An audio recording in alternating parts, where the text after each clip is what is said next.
Medical college बन रहा है, वहाँ कई वार्ड भी बनेंगे। क्या मुसलमानों को भी कोई अलग से वार्ड बनाने की, या फिर जहाँ सब लोग रहेंगे वहाँ भी मुसलमानों को वहीं रखा जाएगा उसी वार्ड में? अब ये तो मुसलमानों को तय करना है ना, क्योंकि भाई जब होली होती है तो उनको दिक्कत, रामनवमी होती है तो उनको दिक्कत, दुर्गा पूजा होती है तो उनको दिक्कत, तो हम लोग के साथ इलाज कराने में भी हो सकता है उनको कोई दिक्कत हो।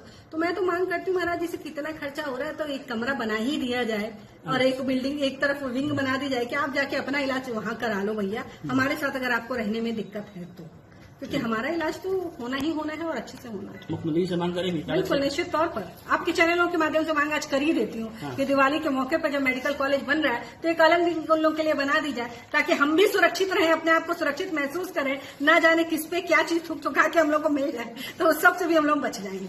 ठीक। देखिए, अभी जिस तरह का माहौल इस देश में बना हुआ है, आप रिसेंटली आप देखेंगे कि संभल में जिस तरह की बातें हो रही हैं, एक बहादुर पुलिसकर्मी ने जो साफ शब्दों में ये कहा कि भाई 52 जुम्मे पड़ते हैं और एक होली पड़ती है, तो जिस तरह सब कांव कांव करके और गीदड़ उस शेर पे चढ़ने का प्रयास कर रहे थे, तो उसी में मुझे यह फील हुआ कि एक साल में एक त्योहार हम मनाने जा रहे हैं और अगर गलती से कहीं कोई बात हो जाती है, कोई छीटा पड़ जाता है, तो ये छाती पीटने वाले, ये रोना धोना गैंग जो है, ये तो सड़क पर उतर जाएंगे।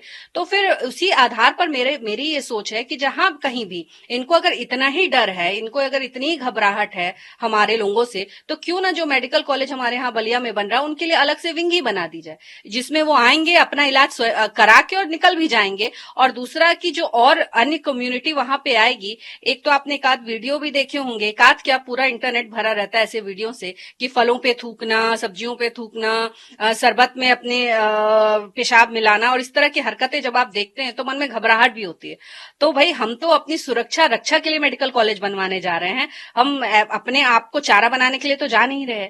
तो मेरा ये मानना है कि भाई मैं तो महाराज जी से मांग करती हूँ कि एक अलग से विंग बनाई जाए जिसमें इनका इलाज बेहतर तरीके से हो सके, इनका मानसिक भी इलाज हो सके और इनका शारीरिक भी इलाज हो सके। मेरी समझ में ये नहीं आता कि क्यों जब हिंदू अपनी बात रखने का प्रयास करता है तब भेदभाव इन लोगों को समझ में आता।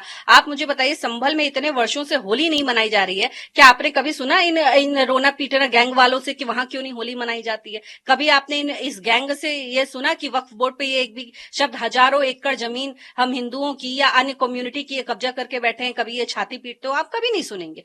जहां हिंदू की बात आती है वहां ये तिलमिला जाते हैं, अरे बाप रे बाप, अब तो हमारा वोट बैंक हम कैसे, और इनमें होड़ लगी रहती है, मैं ज्यादा खुश कर दूं तो मैं ज्यादा खुश कर दूं। पर अब बदलाव हो रहा है, अब हिंदू भी जागृत हो रहा है। 500 साल से ज्यादा वर्ष का जो हमारा राम लल्ला का इंतजार था, कितनी शर्म की बात है, खेद की बात है कि इतने वर्षों बाद राम लल्ला विराजमान हुए। क्या आपने ये रोना पीटना गैंग वालों में से किसी एक को वहां जाके दर्शन करते देखा? नहीं देखा होगा, क्योंकि ये तो अपीजमेंट की राजनीति करते हैं। इनको तो है कि बस किसी तरह टोपी वालों को खुश कर दें और अपना वोट बटोर के रख लें। हम हिंदुओं से इनको कोई वो नहीं है। जब हिंदुओं का वोट लेने की बात आएगी तो हमको जात पात में ये बांट देते हैं। तो इस आधार पे मैं तो अभी की जो परिस्थिति है उसमें ये बिल्कुल मैं ये मांग रखना चाहती हूँ कि सारी चीजें स्पष्ट हो और एकदम क्लियर होनी चाहिए सबके सामने। यही संदेश देना चाहती हूँ कि बताइए उस व्यक्ति ने गलत क्या कहा। उसने तो स्पष्ट ये बात कही कि भाई आप लोगों को अगर ज्यादा ही है तो पहले तो आप सब मिलकर होली का त्योहार मना ले। अगर आप नहीं मनाना चाहते हैं तो आप 2:30 बजे के बाद अपनी जुम्मा की नमाज पढ़ने चले जाएं। आप वो भी नहीं करना चाहते हैं तो आप अपने घर पे जुम्मा की नमाज पढ़ लें। और अगर आप वो भी नहीं चाहते, आप चाहते हैं कि आप जाएं मस्जिद में, तो भैया उसके लिए तैयार रहना। त्योहार का दिन है, एक बूंद एक आध तुम पे रंग पड़ जाए तो छाती मत पीटने लगना। परंतु अब भाई वो तो गैंग है ना, उनको तो एक टॉपिक मिल गया, हॉट टॉपिक मिल गया। अरे हिंदुओं की बात किसी ने कर दी, उसके त्योहार की बात किसी ने कर दी, तो भाई ये तो उनको रेवड़ी, मुफ्त में रेवड़ी मिल गई है राजनीति करने की, तो वो कर रहे हैं। ऐसा ईमानदार, और जो मुख्यमंत्री जी ने कहा, देखिए महाराज जी ने कितना सटीक कहा कि पहलवान है। कल एक कांग्रेस की मोहतरमा थी, वो कह रही थी कि वो तो बैल बुद्धि है, वो तो जाट बुद्धि है, ये है वो है। ओलंपिक में मेडल लेके आने वाले हमारे खिलाड़ियों को ये बैल बुद्धि बुलाते हैं, ये जाट बुद्धि बुलाते हैं। एक मेडल ले आने को बोल दिया जाए ना तो इनका सब समझ में आ जाएगा, इनकी 7 पीढ़ियों का समझ में आ जाएगा इतिहास।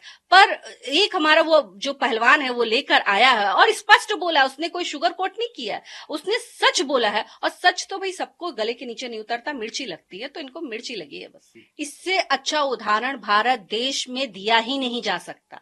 ये औरंगजेब की जयंती मनाएंगे, ये टिप्पू सुल्तान की जयंती मनाएंगे, ये अकबर की जयंती मनाएंगे, ये सबकी जयंती मनाने वाले लोग हैं।